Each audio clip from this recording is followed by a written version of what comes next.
오늘 우리에게 주신 하나님 말씀은 느헤미야 2장 11절에서 20절까지의 말씀입니다.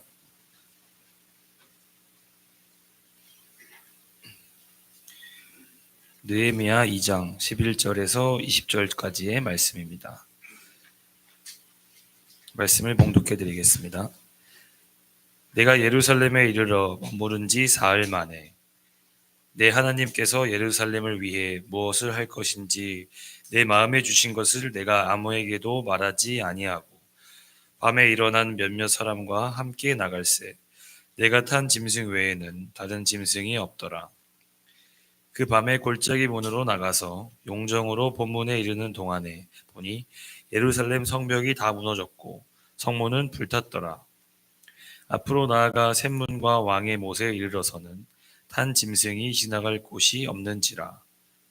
그 밤에 시내를 따라 올라가서 성벽을 살펴본 후에 돌아서 골짜기 문으로 들어와 돌아왔으나 방백들은 내가 어디 갔었으며 무엇을 하였는지 알지 못하였고 나도 그 일을 유다 사람들에게나 제사장들에게나 귀족들에게나 방백들에게나 그 외에 일하는 자들에게 알리지 아니하다가 후에 그들에게 이르기를 우리가 당한 곤경은 너희도 보고 있는 바라.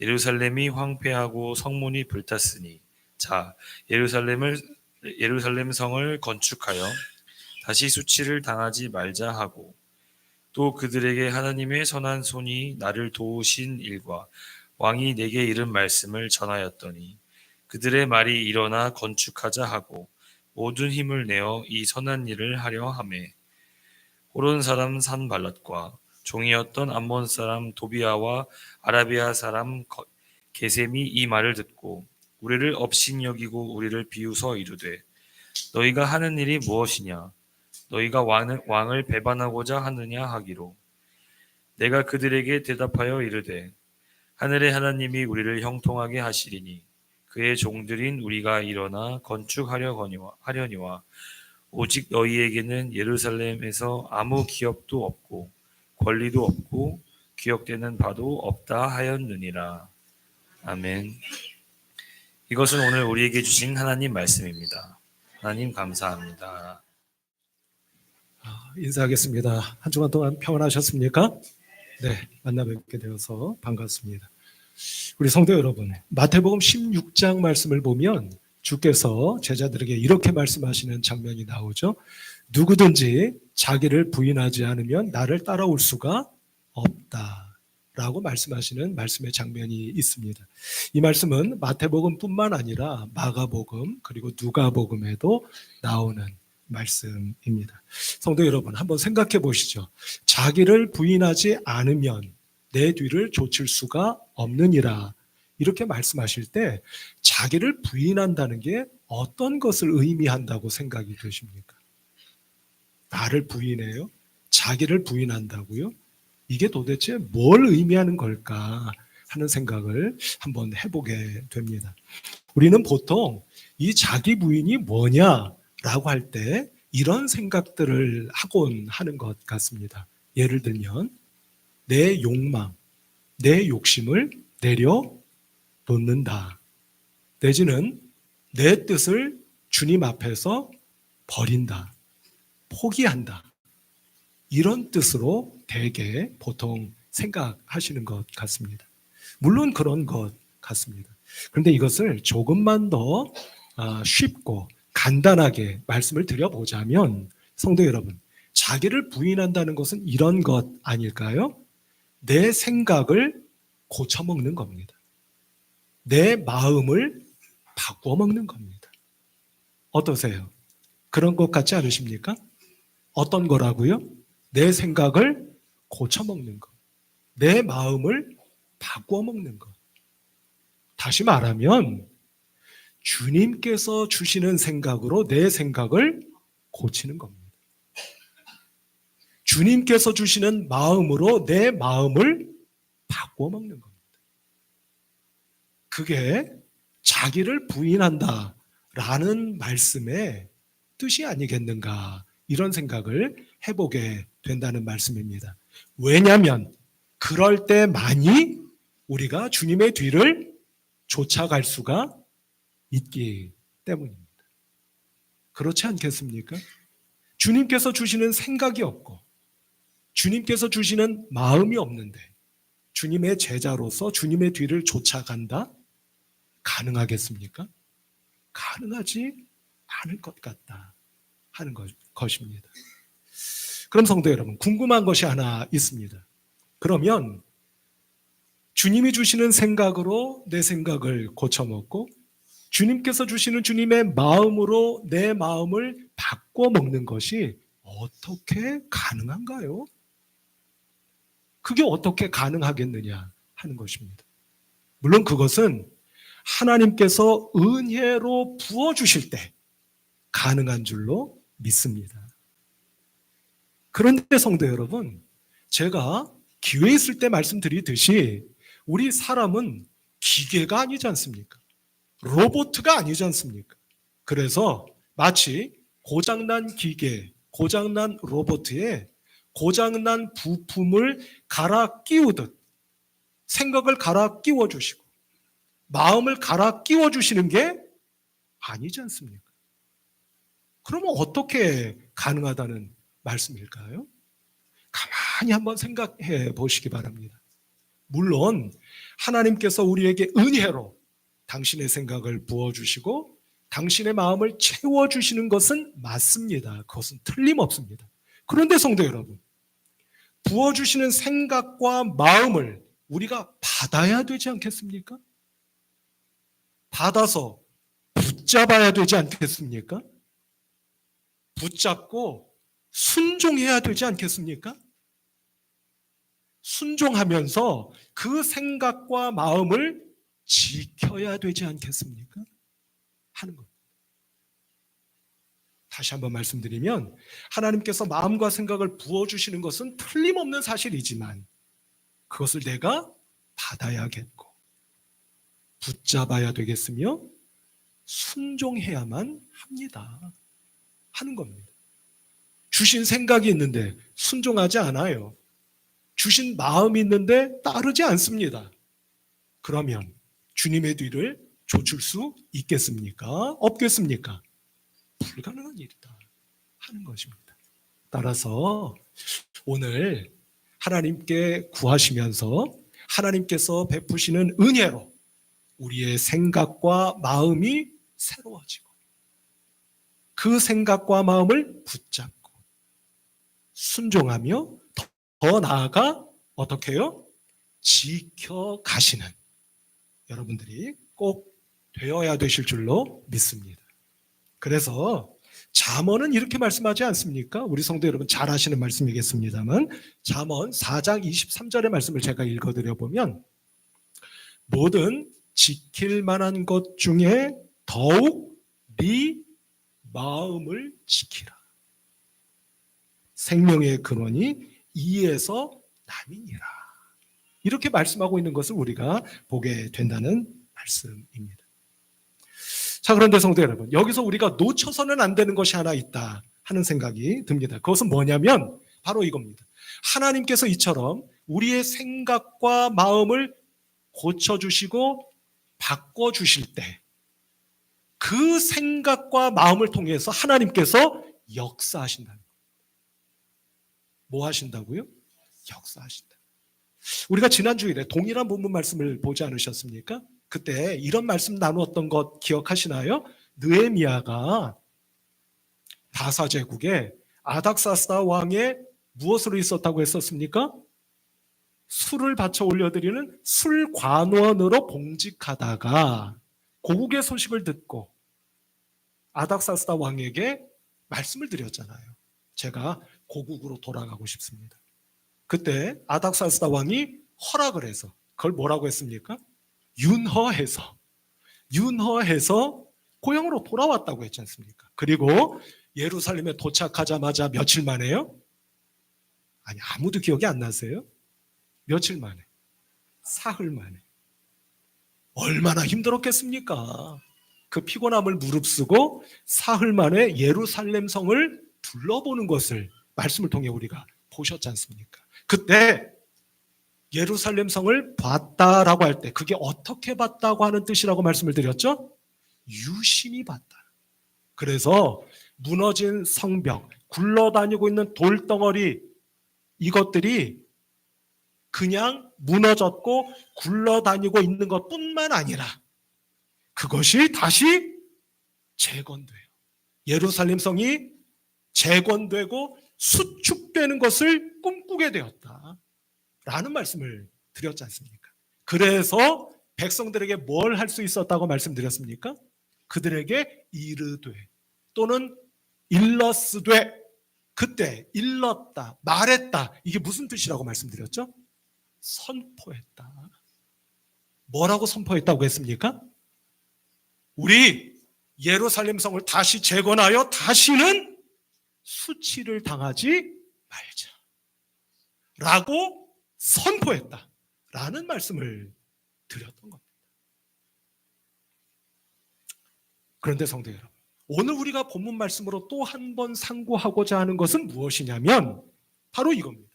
느헤미야가 이렇게 꿈을 꾸고 하나님이 주시는 비전을 갖고 선포했을 때 조금 더 생각해 보면 어떻게 느헤미야가 그렇게 선포하고 꿈꾸고 하나님의 비전을 품을 수가 있었을까 하는 것입니다. 앞서 말씀드린 것처럼 비전이나 꿈, 계시, 선포조차도 하나님께서 마치 고장난 부품을 갈아 끼워 주시듯 어느 날 갈아 끼워 주셔서 이전에는 전혀 꿈도 못 꾸고 비전도 갖지 않았던 자가 어느 날 갑자기 꿈꾸고 비전 갖고 선포하게 되는 것 아니지 않습니까? 그럼 대체 어떻게 해서 느헤미야는 그런 꿈을 꾸게 되었고 비전을 갖게 되었고 그래서 선포할 수가 있었던 것일까 하는 것입니다. 그게 궁금한 겁니다. 그 궁금증을 가지고 말씀을 다시 읽을 때에 말씀 속에 이미 답이 있었구나 라고 하는 것을 발견하게 되더라 하는 것입니다. 그게 무엇이었을까 궁금하시죠? 말씀을 통해 한번 확인해 보도록 하겠습니다. 오늘 본문 말씀 가운데 12절 말씀 한번 보실까요? 12절 말씀 우리 같이 한번 입을 열어서 합독해 보시도록 하십시다. 도대체 느헤미야는 어떻게 그런 꿈, 계시, 비전 갖게 되었고 마침내 선포까지 하게 되었던 것일까 하는 질문을 가지고 말씀을 읽어보도록 합니다. 같이 한번 합독합시다. 시작. 내 하나님께서 예루살렘을 위해 무엇을 할 것인지 내 마음에 주신 것을 내가 아무에게도 말하지 아니하고 밤에 일어나 몇몇 사람들과 함께 나갈새 내가 탄 짐승 외에는 다른 짐승이 없더라. 아멘. 이렇게 말씀하고 있는 것을 확인해 보게 되는 것이죠. 자, 성도 여러분, 궁금했고 그래서 질문했지 않습니까? 답을 찾지 않으셨습니까? 그 답이 무엇일까요? 아니, 어떻게 꿈, 비전, 계시를 받고 선포까지 할 수 있었을까? 그 근본적인 이유, 원인이 뭘까? 하는 질문이었지 않습니까? 그 질문에 대한 답은 항상 말씀 속에 있지 않습니까? 말씀 속에서 뭐라고 우리에게 답을 주고 계시나요? 이야, 놀랍습니다. 제가 그 부분만 한번 읽어봅니다. 내 하나님께서 예루살렘을 위해 무엇을 할 것인지 내 마음에 주신 것을 인 겁니다. 그러니 성도 여러분, 하나님께서 그 꿈과 비전을 이미 느헤미야에게 어떻게 주셨던 겁니까? 그의 마음에. 그의 마음에. 우리 성도 여러분, 앞서 우리가 주님의 뒤를 쫓아 살아갈 수 있는 길은 무엇이라고 말씀을 드렸습니까? 자기를 부인하라 라고 하는 주님의 말씀, 그 뜻이 무엇이라고 우리가 함께 상고했었습니까? 우리의 생각을 고치고 우리의 마음을 바꾸어 먹는 것이라고 여러분들께 말씀드렸지 않습니까? 그러니 하나님께서 느헤미야에게 역사하셔서 그의 생각을 고치시고 그의 마음을 바꾸셨기에 느헤미야는 하나님께서 주시는 계시와 꿈과 비전을 받을 수가 있었고 그 꿈과 비전의 눈으로 볼 때 용기 있게 담대히 하나님께서 주신 그 비전과 꿈과 계시를 마침내 선포할 수 있었던 것이었구나 하는 것을 우리가 알게 됩니다. 하는 것입니다. 그러니 성도 여러분, 오늘 주님의 이름으로 축복하기는 우리도 마찬가지여야 되지 않겠습니까? 하나님께서 주시는 꿈과 비전이 여러분들에게 충만하게 임하실 수 있기를 주님의 이름으로 축원합니다. 다만 무엇을 통해서요? 하나님께서 우리의 생각을 바꿔주시고 나의 마음을 바꿔주시고 하나님의 꿈과 비전이 나의 꿈과 비전이 되어서 그것을 믿음으로 용기 있고 담대하게 어떻게 해요? 선포할 수 있는 우리 성도 여러분들이 되셔야 될 줄로 믿습니다. 아니, 되시기를 주님의 이름으로 축원합니다. 그러면 성도 여러분, 마지막으로 한 가지 궁금한 것이 있었습니다. 그건 뭐냐면 어떻게 하나님께서 느헤미야의 마음속에 역사하셨을까? 나도 그 마음 갖고 싶은데 하나님 주시는 꿈과 비전이 내 생각과 마음속에 충만하기를 나도 원하는데 어떻게 느헤미야는 하나님께서 주시는 그 꿈과 비전이 충만할 수 있었던 걸까? 궁금해지는 겁니다. 그래서 말씀을 처음부터 쭉 다시 읽어가는 겁니다. 그 가운데 그렇구나. 느헤미야는 그것 때문에 하나님께서 주신 꿈과 비전을 자기의 생각과 마음에 담아낼 수가 있었던 것이었구나 하는 것을 발견하게 되는 겁니다. 그게 무엇이었을까요? 말씀으로 한번 확인해 보도록 할까요? 자, 오늘 본문 말씀은 아닙니다만 같은 2장의 말씀입니다.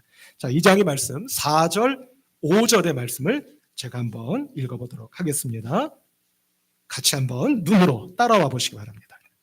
왕이 내게 이르시되 그러면 네가 무엇을 원하느냐 하시기로 내가 곧 하늘의 하나님께 묵도하고 왕에게 아뢰되 왕이 만일 좋게 여기시고 종이 왕의 목전에서 은혜를 얻어 싸우면 나를 유다 땅 나의 조상들의 묘실이 있는 성읍에 보내어 그 성을 건축하게 하옵소서 하였는데 아멘. 이렇게 말씀하고 있는 것을 보게 되는 거예요. 여러분, 이게 어떤 장면이겠습니까? 이제까지 여러분께 여러 번 말씀드렸습니다만 말씀을 보시면 왕이 내게 이르시되 왕이 누구겠어요? 바사왕 아닥사스다 왕입니다. 그 왕이 바사 제국에 있었을 때 느헤미야에게 물었다는 거예요. 뭘 물었답니까? 말씀을 보시죠. 네가 도대체 뭘 원하느냐라고 물었다는 거예요. 그때 느헤미야가 취한 행동은 뭐였던 겁니까? 이어지는 말씀을 한번 보십시다. 무엇을 원하느냐 하시기로 내가 곧 하늘의 하나님께 묵도하고 그리고 5절 왕에게 아뢰되 이렇게 되어 있습니다. 자, 그러니까 네가 도대체 뭘 원하는 거야? 라고 아닥사스다 왕이 물으니까 느헤미야가 뭘 했답니까? 하나님께 묵도하고 왕에게 아뢰되 이렇게 되어 있어요. 여러분, 묵도를 하고 왕에게 다시 아뢰는 것이 그 시간의 간격이 텀이 얼마나 되는지는 우리는 알 수 없습니다. 그러나 그 텀이 찰나였든지 아니면 장시간이었든지를 막론하고 중요한 사실은 왕이 네가 나에게 원하는 게 대체 뭐야? 라고 물었을 때 여러분, 우리는 뭐라고 어떻게 보통 대답하겠습니까? 평소에 내가 왕에게 원했던 게 뭐지? 순간 생각을 꺼내요. 왕에게 아뢰지 않겠습니까? 그런데 느헤미야는 어떻게 했다고요?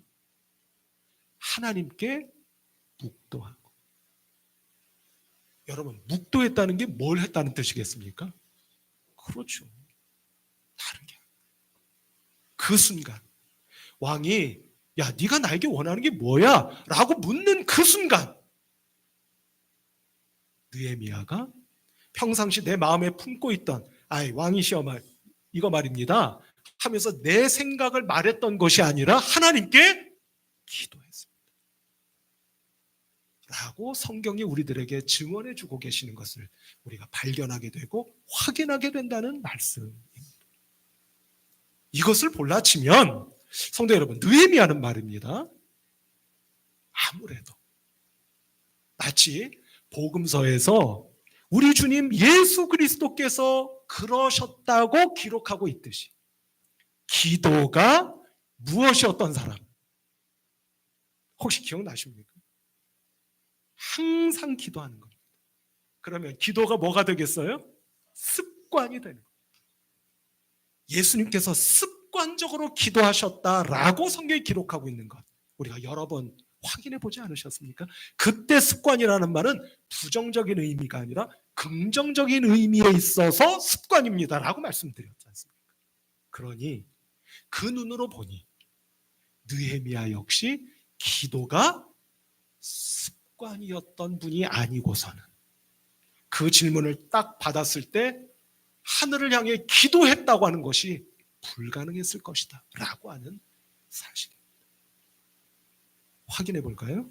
진짜 느헤미야가 습관적으로 기도한 사람이에요. 그런 분이십니다. 한번 확인해 보도록 할까요?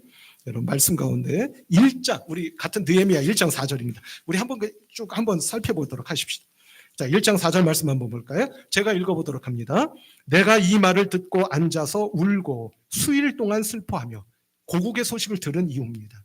하늘의 하나님 앞에 금식하며 기도하여. 11절로 가보도록 할까요? 주여 구하오니 귀를 기울이사 종의 기도와 주의 이름을 경외하기를 기뻐하는 종들의 기도를 들으시고. 기도인 겁니다. 오늘 본문 말씀의 사건 앞에 있는 기록들입니다. 그럼 뒤는 또 어떨까? 궁금했던 겁니다. 그래서 역시 말씀을 찾아본 것이죠. 4장 9절로 한번 가보도록 하실까요? 같은 느헤미야 4장 9절 말씀입니다. 제가 읽어봅니다. 4장 9절입니다. 우리가 우리 하나님께 기도하며 그들로 말미암아 파수꾼을 두어 주야로 방비하는데. 아멘. 이때도 무엇을 했답니까? 기도했다. 그러니 과연 억측이 아니요 사실적으로 느헤미야는 습관적으로 무엇을 했던 분? 기도했다. 사랑하는 성도 여러분, 항상 하나님께 기도하는 분들에게 하나님께서 그 기도를 들으시고 우리에게 당신의 생각과 당신의 마음을 부어주실 줄로 믿습니다. 그리고 우리에게 부어주신 그 생각과 마음을 통해서 당신께서 하시고자 하시는 역사를, 하나님의 일을 펼쳐가 주실 줄로 믿습니다. 그러니 성도 여러분, 하나님께서 나에게 당신의 생각과 마음을 부어주셔서 나를 통해 당신의 일을 펼쳐가시는 그 은혜와 축복을 누리고 싶지 않으십니까? 그러니 오늘부터 제일 먼저 뭐 하셔야 되겠습니까? 기도하셔야 될 줄로 믿습니다. 그것도 내가 필요한 때만 기도하시는 것이 아니라 어떻게 해요?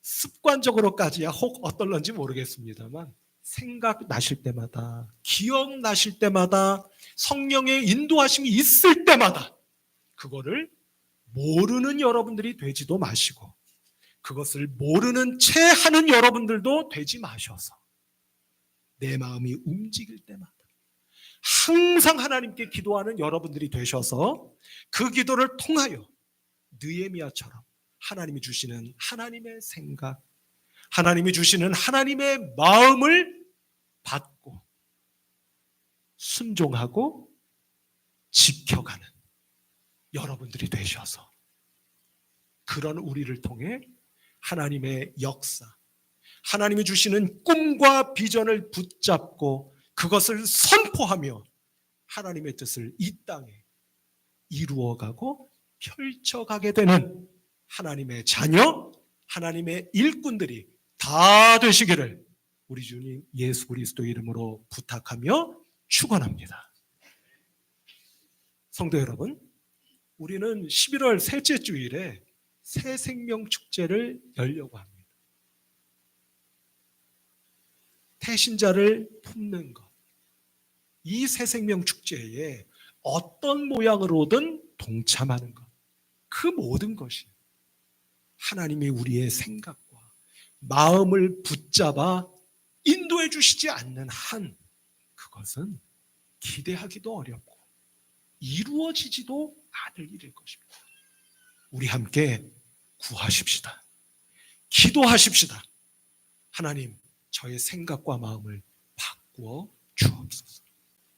바꿔 주셔서 주님의 마음을 품을 때 주님처럼 영혼과 사람을 사랑하는 마음을 제가 갖게 될 것을 믿습니다. 더 나아가 마치 느헤미야가 예루살렘 성이 쌓아 올려지는 것을 믿음의 눈으로 볼 수 있었듯 저 또한 우리 교회가 이전과는 또 다른, 이전과는 전혀 다른 당신의 몸된 교회로 건강하게 역동적으로 다시 일으켜지고 세워져 가게 될 것을 제가 믿음의 눈으로 봅니다. 주님, 우리 교회가, 우리 가정이, 우리 자녀 손들이 당신의 역사를 이 땅에 펼쳐가는 당신의 사람들, 당신의 교회가 되게 하여 주옵소서. 믿음으로 함께 꿈꾸고 함께 그려보며 이 일을 주님의 인도하심 따라 함께 걸어가는 저와 여러분들 모두가 되실 수 있기를 다시 한번 우리 주님 예수 그리스도 이름으로 축복합니다. 기도하겠습니다.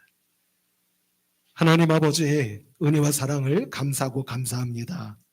좋은 날 복된 날 주시고 하나님 존전에 나와 함께 예배드리는 가운데 말씀으로 당신의 음성을 들려주신 것을 믿고 감사드립니다.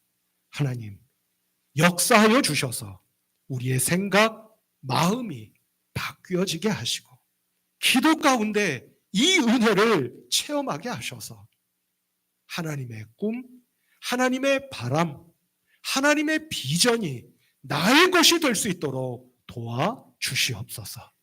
그것을 붙잡고 하나님 원하시는 그 일들을 수행해 갈 수 있는 순종하는 당신의 제자들, 백성들, 일꾼들 되게 하여 주옵소서. 우리 주님 예수 그리스도 이름으로 간절히 축원하며 기도하옵나이다. 아멘.